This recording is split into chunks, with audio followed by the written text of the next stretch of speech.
پیش خدمت ہے مشہور اسرائیلی افسانہ نگار ایڈگار کیرٹ کے ایک عبرانی افسانے کا اردو ترجمہ۔ مترجم خاکسار ہے، ناچیز کو نورس آفریدی کہتے ہیں۔ کہانی کا عنوان ہے خدا بنے تھے یگانہ مگر بنا نہ گیا۔ یہ کہانی ہے ایک ایسے بس ڈرائیور کی جو ایسے لوگوں کے لیے کبھی بس کا دروازہ نہیں کھولتا تھا جو بس سٹاپ پر دیر سے پہنچتے تھے، کسی کے لیے بھی نہیں، نہ ہائی اسکول کے لڑکوں کے لیے جو بس کے ساتھ ساتھ دیر تک دوڑتے تھے اور اس کی طرف حسرت بھری نظروں سے دیکھتے تھے، اور ظاہر ہے ان کے لیے تو قطعی نہیں جو بس کے دروازے کو ایسے بھڑبڑاتے تھے جیسے کہ اصل میں وہ تو وقت پر آئے ہوں پر ڈرائیور ہی دیر سے پہنچا ہو۔ یہاں تک کہ ان بزرگ خواتین کے لیے بھی نہیں جو اپنے راشن کے تھیلوں کے بوجھ کو سنبھالتے ہوئے اپنے کانپتے ہاتھوں سے بس کو روکنے کے لیے اشارہ کرتی تھیں۔ ایسا اس لیے نہیں تھا کہ وہ بحث و خود غرض تھا، اصل میں اس رویے کے پیچھے اس کی ایک مخصوص سوچ کار فرما تھی۔ سوچ یہ تھی کہ اگر کسی دیر سے آنے والے مسافر کے لیے دروازہ کھولنے سے 30 سیکنڈ کی تاخیر ہوتی اور دروازہ نہ کھولنے پر وہ مسافر اپنی منزل پر 15 منٹ کی تاخیر سے پہنچتا، تب بھی یہی مناسب تھا کہ دروازہ نہ کھولا جائے، کیونکہ 30 سیکنڈ کی تاخیر کا مطلب ہے کہ بس میں سوار ہر ایک مسافر اپنی منزل پر 30 سیکنڈ دیر سے پہنچے گا۔ فرض کیجئے اگر بس میں 60 مسافر ہیں جو سب کے سب صحیح وقت پر بس میں داخل ہوئے تھے، بلا قصور مشترکہ طور پہ کل ملا کر آدھے گھنٹے دیر سے پہنچیں گے، جو 15 منٹ کے دگنے ہیں۔ اسے اس کا احساس تھا کہ اس کی اس سختی کا سبب نہ تو انہیں معلوم تھا جو بس میں سوار تھے اور نہ انہیں جو بس میں داخل ہونے کے متلاشی تھے۔ اسے اس کی بھی خبر تھی کہ اس کی اس سختی کے نتیجے میں اس کے حصے صرف بددلی آئی تھی، اور اگر اس نے ذرا لچک سے کام لیا ہوتا تو اسے ملتی سب کی خوش دلی۔ مگر وہ یہ اچھی طرح جانتا تھا کہ اگر لوگوں کی خوش دلی اور سماج کے بھلے میں انتخاب کرنا ہو تو اسے کسے چننا ہے۔ اپنی گہری سوچ پر مشتمل ڈرائیور کے اس سخت رویے سے جسے سب سے زیادہ پریشان ہونا چاہیے تھا وہ تھا ایڈی، مگر کہانی کے دیگر کرداروں کے برعکس وہ دیر ہو جانے پر کبھی بس پکڑنے کے لیے اس کی طرف دوڑنے کی بھی زحمت گوارا نہیں کرتا تھا۔ ایسا آرام طلب اور سست رفتار تھا وہ۔ ایڈی اسٹیک اوے نام کے ایک غذا گھر میں باورچی تھا، ایک شیف۔ ایڈی کا بنایا کھانا بھلے ہی اچھا نہ ہو، پر وہ بذات خود حقیقتاً بہت اچھا آدمی تھا، ایسا اچھا کہ اگر اس کا کوئی پکوان بگڑ جاتا تو وہ خود جا کر مہمان سے معذرت کرتا۔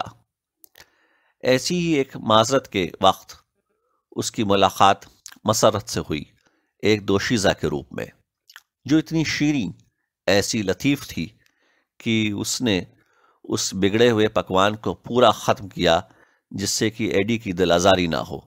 حالانکہ لڑکی نے اپنا نام اور فون نمبر تو نہیں بتایا، پر اگلے دن 5 بجے عجائب گھر پہ ملنے کے لیے راضی ہو گئی۔ پر ایڈی کا ایک مسئلہ تھا جس کی وجہ سے وہ نہ جانے کتنی چیزوں سے محروم رہ گیا۔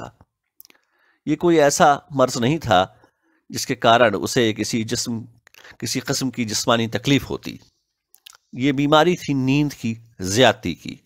وہ ہمیشہ 10 منٹ دیر تک سوتا رہ جایا کرتا تھا، اور اس معاملے میں کوئی الارم گھڑی بھی کارگر ثابت نہ ہوتی۔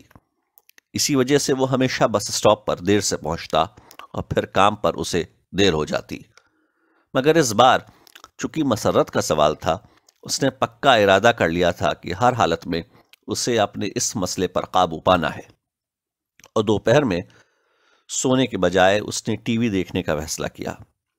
پھر بھی احتیاطاً اس نے ایک نہیں 3 الارم گھڑیوں میں الارم لگا دیا۔ یہی نہیں، فون کر کے ایک ویک اپ کال بھی بک کر لی۔ مگر یہ مرض لا علاج تھا، اور ایڈی ایک ننھے بچے کی مانند ایک طفلانہ چینل دیکھتے ہوئے سو گیا۔ پسینے میں سرابور الارم گھڑیوں کی چیخوں کے درمیان اس کی 10 منٹ دیر سے آنکھ کھلی۔ وہ کپڑے بدلنے کے لیے رکے بغیر بس سٹاپ کی طرف لپکا۔ وہ دوڑنا تقریباً بھول چکا تھا اور اس تیزی میں ہر قدم پر اس کے پاؤں لڑکھڑاتے۔ آخری بار وہ چھٹی میں دوڑا تھا، تب تک اسے کھیل کود کے گھنٹے سے بچنے کی ترکیب نہیں سوجی تھی، مگر آج وہ دیوانوں کی طرح دوڑا۔ اس کی اکھڑی سانسیں بھی اسے نہیں روک سکتی تھیں۔ اس کے اور مسرت کے درمیان کوئی نہیں آ سکتا تھا سوائے بس ڈرائیور کے، جس نے ابھی ابھی بس کا دروازہ بند کیا تھا اور بس چل چکی تھی۔ ڈرائیور نے ایڈی کو بس کے آئینے میں دیکھا، مگر جیسا کہ پہلے ہی عرض کیا جا چکا ہے، اس کی ایک مخصوص سوچ تھی جس کی بنیاد تھی انصاف پسندی اور سادہ حساب۔ پر ایڈی کو ڈرائیور کے حساب کی کوئی پرواہ نہ تھی۔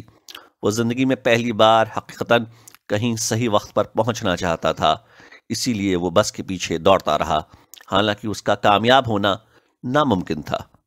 مگر اچانک ایڈی کی قسمت نے کروٹ لی۔ بس کے چوراہے پر پہنچتے ہی ٹریفک بتی لال ہو گئی۔ ایڈی بس تک پہنچنے میں اور ڈرائیور کے دروازے تک پہنچنے میں کامیاب ہو گیا۔ اس میں اتنی طاقت بھی نہیں رہ گئی تھی کہ وہ بس دروازے کو کھٹکھٹا پاتا۔ اسے صرف نم آنکھوں سے ڈرائیور کی طرف دیکھا اور گھٹنوں پر گر گیا۔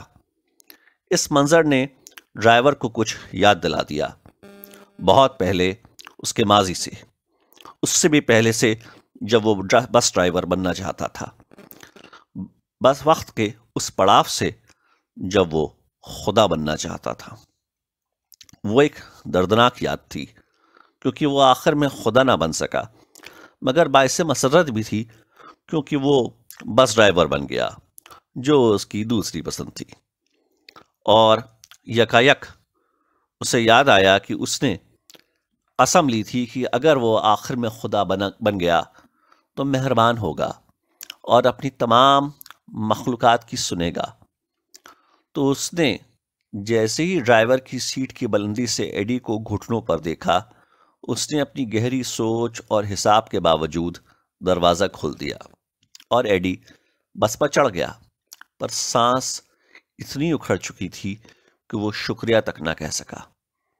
اچھا ہوگا کہ اب آپ یہیں پر پڑھنا چھوڑ دیں، کیونکہ ایڈی عجائب گھر تو صحیح وقت پر پہنچا، پر مسرت نہ آ سکی کیونکہ اس کا اپنا ایک عاشق تھا۔ بس اس کی یہ بتانے کی ہمت نہ ہوئی، ایسی لطیف اور شیریں تھی وہ۔ ایڈی 2 گھنٹے تک اسی بینچ پر بیٹھا انتظار کرتا رہا جہاں ملنا طے ہوا تھا۔ نا امیدی نے اسے اپنی گرفت میں لے لیا اور وہ سورج غروب ہوتا دیکھتا رہا۔